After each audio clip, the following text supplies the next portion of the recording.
Hoy en Lengua Larga. La sopita es de mamás flojas.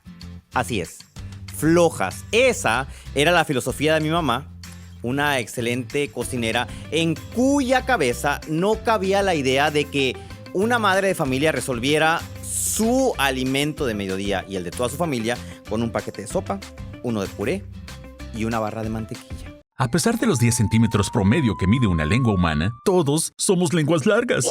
Nos encanta el chisme, nos gusta contar historias. Y qué mejor, aquellas que hablan de comida. Donde la lengua es parte importante de la deglución, masticación y sentido del gusto. Esto es Lengua Larga, el podcast donde el chef Juan Ángel te cuenta historias de cocina, consejos y recetas. ¡Comenzamos! ¿Cómo están, Lengua Largas? Les saluda de este lado un Lengua Largas más que aceptado y espero que ustedes se acepten conforme van avanzando cada uno de los episodios. Es el episodio número 15 y hoy les vamos a platicar de un tema que a lo mejor en la introducción dijeron, ay, pues que a lo mejor hay personas que solamente tienen pasta, ¿sí? una bolsa de sopa de letras, una de puré y a lo mejor un poquito de aceite de mantequilla, pero no me refiero pues a estos casos. Y de eso vamos a platicar en el podcast de hoy. ¡A picar cebolla! Lengua larga, La sopita es de mamás flojas. Yo recuerdo mucho esa frase en mi casa, en San Pedro de la Cueva, capital del mundo. San Pedro de la Cueva en aquel tiempo tenía más o menos 1,500 habitantes. Era un municipio enclavado en la Sierra Sonorense. Para quienes no ubican a lo mejor Sonora, en el norte de México, por si nos escuchan en otra parte, que no es México. Y en ese lugar había como 3 abarrotes. En todo el pueblo había 3 abarrotes. Y era clásico que uno fuera como a eso de las 11, 12 del mediodía y se encontrara una fila de señoras, fila de 4 o 5 señoras, tomando un paquete de pasta, ¿sí? Y me refiero a fideos, sopa de letras, coditos, una barra de mantequilla, ¿sí? Del refrigerador y una cajita de 210 gramos de puré de tomate. Si mal no recuerdo, la cajita de puré de tomate chica trae 210 gramos de puré. Y con eso resolvían la comida de a diario, ¿sí?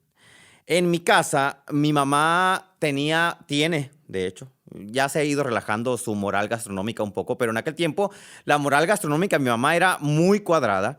Y no cabía en esa moral y en ese pensamiento la idea de que una madre de familia que estaba dedicada en aquel tiempo 100% al hogar resolviera en 15 minutos la comida de toda su familia con un paquete de pasta, una barra de mantequilla y un puré de tomate. En mi caso, ¿sí? En el caso de mi casa y de mi familia, mi mamá siempre...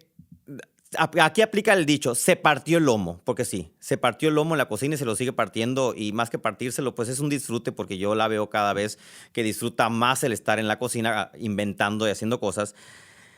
Y siempre privilegiaban en mi casa la buena comida. Y con la buena comida no me refiero a que nosotros en el pueblo comíamos steaks, pues, ¿no? Término medio con puré. No era eso. Me refiero a privilegiar las cosas que nos hacían bien y que nos caían bien. Me regreso un poco a la historia. En aquel tiempo, una barra de mantequilla, una cajita de puré de tomate y una sopa de bolsita no costaba lo mismo que ahora, ¿eh? Y en un pueblo menos. Es decir, lo que podían invertir en aquel tiempo por esos 3 productos podía ser igual a lo mejor a 1 kilo de frijoles y queso. El costo era diferente, era un alimento procesado que tenía gran costo y pues era como comprar un alimento instantáneo que costaba mucho. Al principio los alimentos instantáneos no eran tan baratos como ahora. Y costaba mucho y pues era el pago que tenían que dar esas mujeres, madres de familia, que querían tener más tiempo para hacer y deshacer, ¿sí? Y hacer así me refiero para ver la novela, para echar chorcha y mitote con la vecina, etc. En mi casa siempre se privilegiaron los alimentos sabrosos. Y lo digo con mucho orgullo porque me alimenté durante muchos años, 14 años, desayuno, comida y cena en mi casa, hasta que me vine a estudiar. Y en lugar de hacer sopita, como decía mamá, sopita de mamá floja, en mi casa se servían lentejas, quelites, téparis, alimentos caldosos que permitieran también ahorrar dinero, comer y que rindiera para todos y que todos tuvieran en su plato un poquito de carne, un poquito de verdura, un poquito de leguminosa, garbanzo, frijol, etcétera, y también un caldo sabroso, ¿sí? Pero eso, como ustedes se estarán imaginando, lleva mucho tiempo. Hacer una sopa lleva 12 minutos. Hacer una sopita lleva 12 minutos. Hacer un caldo lleva 6 horas quizá de cocción en lo que se ablanda la carne, se despega del hueso, se agrega el grano, se revienta el grano, se lava el grano, se desinfectan las verduras, se pican y hay un proceso más largo. Hay otra cosa muy importante que cabe aclarar. En mi casa siempre se privilegió la comida y siempre se ha privilegiado. Yo recuerdo que llegaban las fechas de diciembre y en todas las casas, y se sigue usando todavía, pues se pintan, ¿sí? Se reparan. Es cuando venden más azulejos, pisos, muebles, pinturas en las tiendas que se dedican a este rubro. En mi casa no sucedía eso, ¿sí? En mi casa se invertía siempre en comida. Si van ahorita y se dan la vuelta, ha habido gente que me ha mandado fotos de afuera de mi casa. Afuera de mi casa en el pueblo hay un porche, hay una Virgen de Guadalupe pintada y adentro hay una sala de la época de mi abuela. No hay cuadros nuevos, no hay paredes nuevas, no hay una mesa de comedor con sillas iguales, a pesar de que mi papá es carpintero. Pero puedo decirlo con mucho orgullo, en mi casa se sirvió siempre la mejor comida del pueblo. Porque mis papás, en su inteligencia, y una inteligencia que no necesita carrera o maestría, una inteligencia que necesita solamente codearse con los problemas de la vida y saber resolverlos, esa inteligencia les permitió decidir que en lo que se iba a invertir era en la comida. Entonces, mi mamá decía, no va a haber sopita de mamá floja aquí. Y a mí se me hacía agua la boca y yo decía, ¿cómo sabrá la sopita? Esa que hacen así, que se ve roja y que están los fideos flotando. Porque en mi casa no se preparaba esa sopa. Estaba prohibida, porque había que darle paso a los alimentos que sí nos nutrían. Y dirán, ¿y nunca compraron Gerber? No. Mamá tenía prohibido los Gerbers. En la casa jamás se usaron Gerbers. Jamás se usaron, es más, si me voy al extremo, porque ese sí es un extremo, jamás se usaron pañales desechables. Mi mamá lavaba decenas, veintenas de zapetas zurradas todos los días de mi hermano y mías, porque estaba ella dedicada en cuerpo y alma a que todo se hiciera, ahí se aplica el dicho, artesanalmente.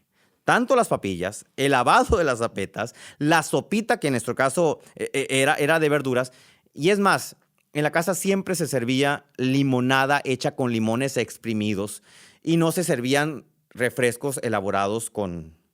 Ahorita no me tomen en cuenta mucho lo de los limones, porque si están oyendo el podcast en este mes de febrero del 2022, pues el limón está como 90 pesos, ¿no?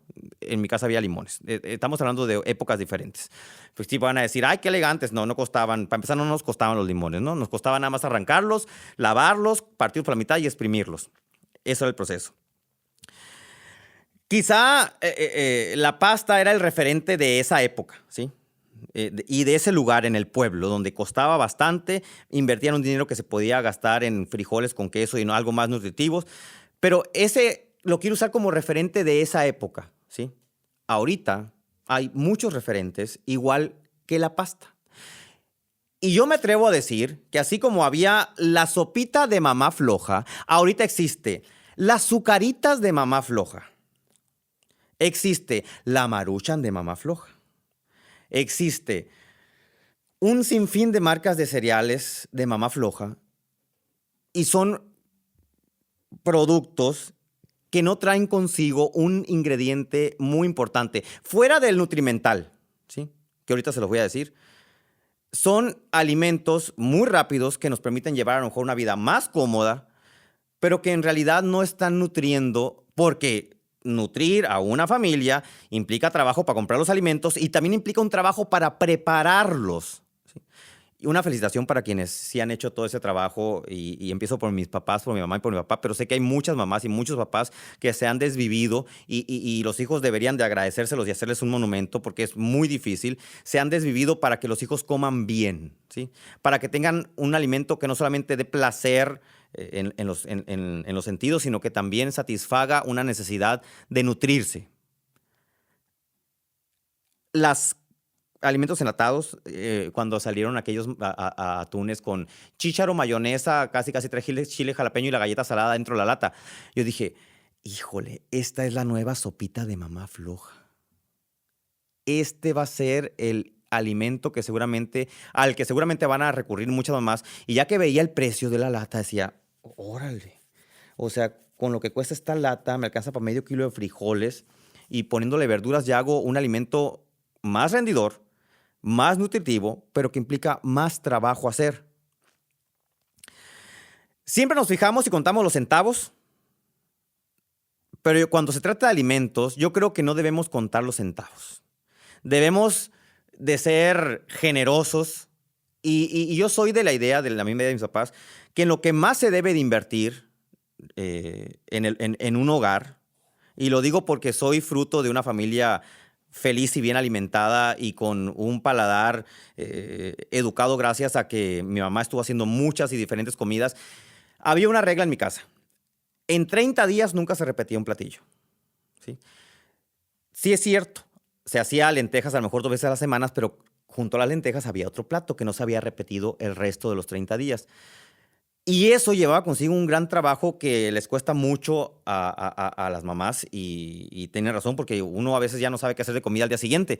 Pero en mi casa mi mamá tenía una mente estructurada, agendada y bien organizada para lograr que hubiera alimentos diferentes todas las comidas, en todas las comidas del mes, y con eso tenernos satisfechos, felices y contentos. Yo estoy seguro que si una mamá y una familia hace eso, los hijos no van a necesitar voltear a ver una decoración bonita en una casa. La comida da comodidad, la comida abraza, la comida te permite hacerte sentir bien, amado y en familia, ¿sí? Un cuadro, una sala, la pintura de una pared, los techos finitos y bien hechos, no te hacen y no te van a hacer jamás sentir el cariño, el abrazo y el placer que te hace sentir un buen alimento servido y preparado con el amor de mamá, que es una frase que se han robado, que han usado muchas marcas. Y ese es el ingrediente que no tienen a lo mejor muchas comidas rápidas que se hacen en un 2x3 y no tienen ese proceso que lleva consigo el amor de mamá. ¿Sí? Y lo dije cuando hablé de los lonches escolares, y ahorita lo vuelvo a repetir. Una comida debe tener siempre ese ingrediente en casa. Si yo sé que los tiempos han cambiado y ahorita ya no se vive con los mismos pesos que se vivía antes y la mamá también tiene que trabajar, pero que sirva esto para darnos un momento. Y si a lo mejor no pueden hacer alimentos y comidas todos los días porque trabajan, hay que decir, institucionalizar miércoles de comida en casa, sábado de comida en familia, domingo de desayuno familiar, para que los hijos en un futuro tengan ese bonito recuerdo que yo tengo en mi casa y que yo tengo ahorita en mi cabeza gracias al trabajo que hicieron mis papás en casa y que ahorita se los puedo compartir con mucho orgullo y mucha felicidad e imaginándome todos esos platillos que pude saborear y que tuve la fortuna de saborear como si estuviera en un restaurante. Porque cuando yo llegué aquí, a Hermosillo, y me sentaron en un restaurante y de repente iba con amigos de la preparatoria y me decían, ¡ay, qué bueno está este puré de papa! Y yo decía, pues sí, en mi casa yo lo probaba y era mejor. Ay, qué bueno se hace esta sopita. Y decía, pues sí, dije, si comían sopita de bolsa todos los días, pues obviamente se les va a hacer más sabrosa. Y yo decía, pero yo comía mejor sopita en mi casa. Ojalá que le permitan a sus hijos, si son los papás quienes me están escuchando, vivir en un futuro esa emoción de haber sido abrazados por los alimentos preparados con el amor de la mamá o del papá. A revolver los frijolitos. ¡Lengua larga! ¡La! La sopita de mamá floja no se refería solamente a una crítica, que sí lo era, y lo sigue siendo porque mi mamá lo sigue diciendo. No se refería a una crítica gastronómica, gastrosocial. Se refería a un estricto esquema de alimentación que había en casa.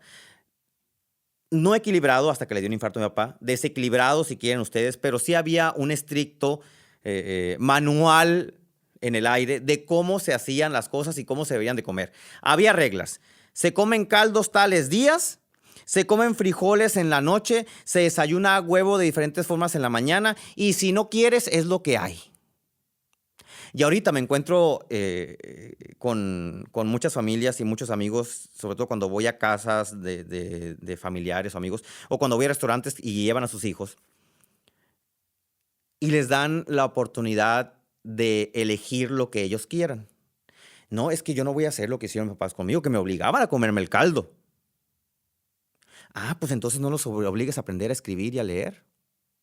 Obligar a alguien, a un niño, a que coma tal alimento, eso es educación. Así como nos obligan a ir a la escuela, que a lo mejor al principio no nos gusta y quizá haya quienes no les gustan durante ningún momento de su vida, que nos obligan a aprender a hacer planas, A, E, I, O, U, y aprender a escribir. Así debe de existir un esquema en casa en el que se nos obligue a comer cosas que no nos gustan, porque podemos descubrir que en realidad sí nos gustan. Y cuando descubramos eso, vamos a ver insertado un tomo más de nuestra enciclopedia gastronómica en el paladar y eso nos va a hacer más inteligentes a la hora de elegir un platillo en el futuro. Por ejemplo, los hijos de las mamás de la sopita floja o los hijos de la sopita floja de mamá o como sea, quizá ahorita no tienen tanta apertura, ¿sí? Al momento de ver una mesa servida y decir, esto me lo voy a comer, no me lo voy a comer, no es que no quiero, no me dan ganas, no se me antoja, se ve raro, huele extraño.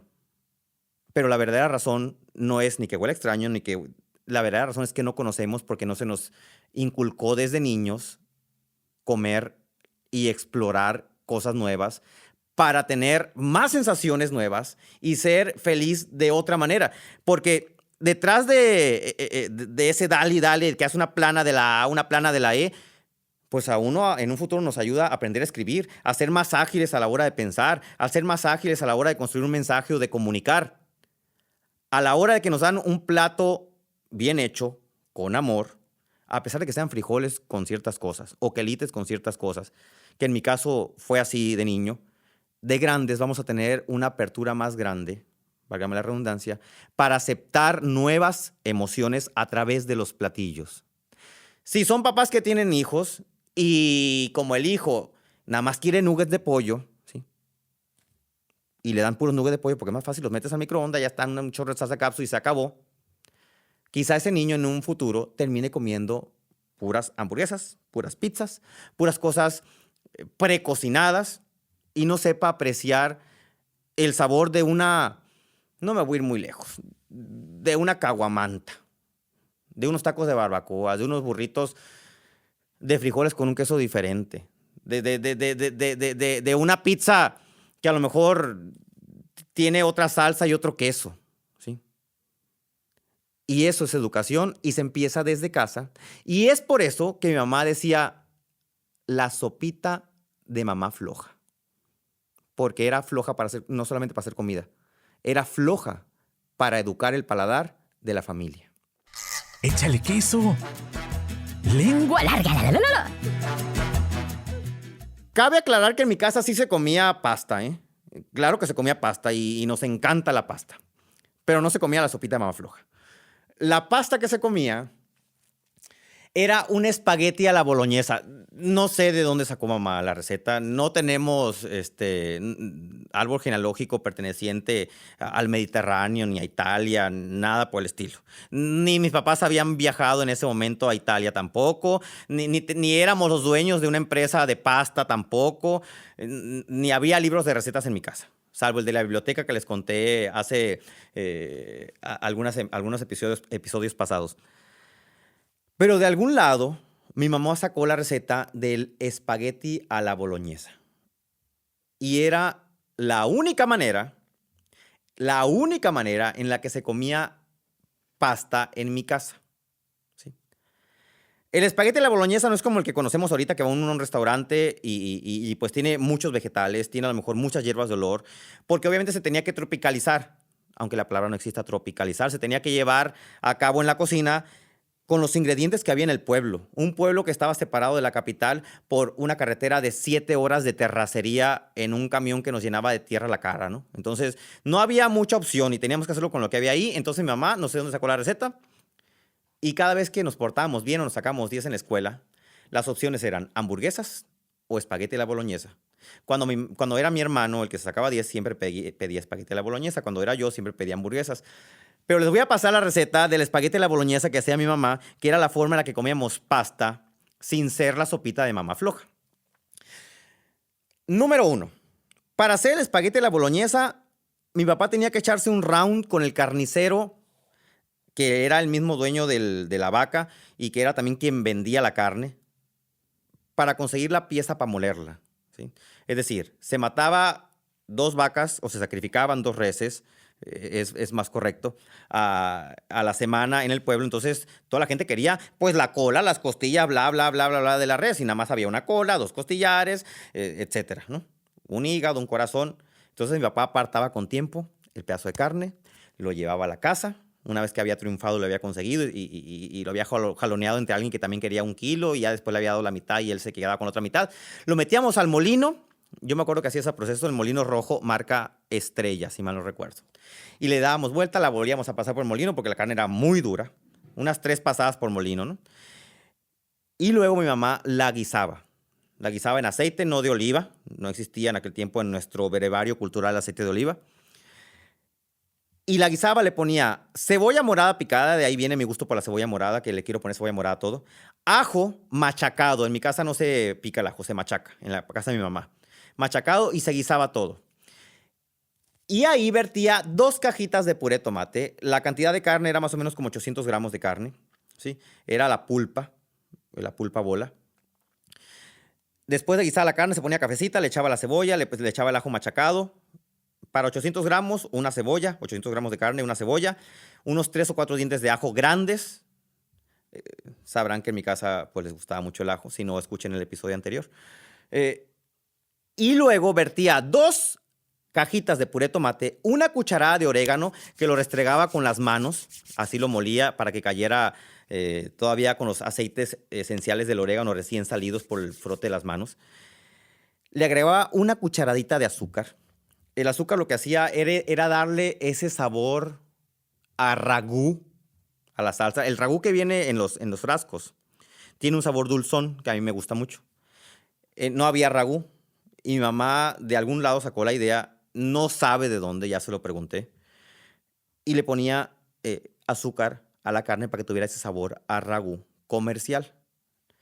Cocía la pasta y a diferencia de todas las casas del pueblo, porque puedo hablar por todas las casas del pueblo, en mi casa se servía el espagueti recién cocido, caliente, en el centro del plato y encima se bañaba con la boloñesa. Yo me acuerdo cuando iba a Candelario, mi mejor amigo de la primaria, secundaria y demás de mi infancia, iba a la casa y decía, es que tu mamá sirve muy elegante el espagueti. Porque todas las mamás agarraban la sopa, la pasta, la echaban en la carne, la revolvían y existía la mala costumbre de estar revolviendo y revolviendo hasta que se hacía un masacote que parecía vasca, vómito. Pero mi mamá la envolvía la pasta, ponía arriba la salsa, la boloñesa de carne y todavía le ponía crema, así como unas rayitas de crema y queso fresco. Yo me acuerdo que sin saber que aquí en Hermosillo y en los restaurantes se servía la pasta con pan, yo me acuerdo que tostaba unas rebanadas de pan Bimbo y las untaba con mantequilla. Me gustaba mucho. Nunca lo vi en ninguna parte. Es el mismo sentimiento que tengo cuando Jonás levantó la pata y la cola, es cazador, mi perro que no es perro, y lo hizo sin haber visto a nadie, ¿sí? Porque ya venía en sus genes. Así, en mi caso, yo tostaba pan, le ponía mantequilla y con eso me comía el espagueti a la boloñesa de mi mamá. Y había un ingrediente secreto en este espagueti que era, y que sigue siendo, el amor que jamás va a tener el espagueti comprado congelado o en un restaurante. Lo siento mucho. Ningún chef, y me incluyo, va a poder dar en un restaurante el mismo amor que impregna una mamá o un papá en los alimentos. Entonces, si ustedes quieren invertir dinero y tiempo de una buena manera, inviértanlo en comida. Hasta la próxima. ¿Ya te aceptaste como lengua larga? ¿No? Entonces espera el siguiente episodio. ¡Sí! ¡Bienvenido al club! Sigue al Chef Juan Ángel en Facebook, Instagram, YouTube, Twitter, OnlyFans. Uy, no, eso no. Busca recetas, cocina con él e interactúa. Búscalo en todas las plataformas como Chef Juan Ángel. Afila la lengua larga para el siguiente episodio. ¡Adiós!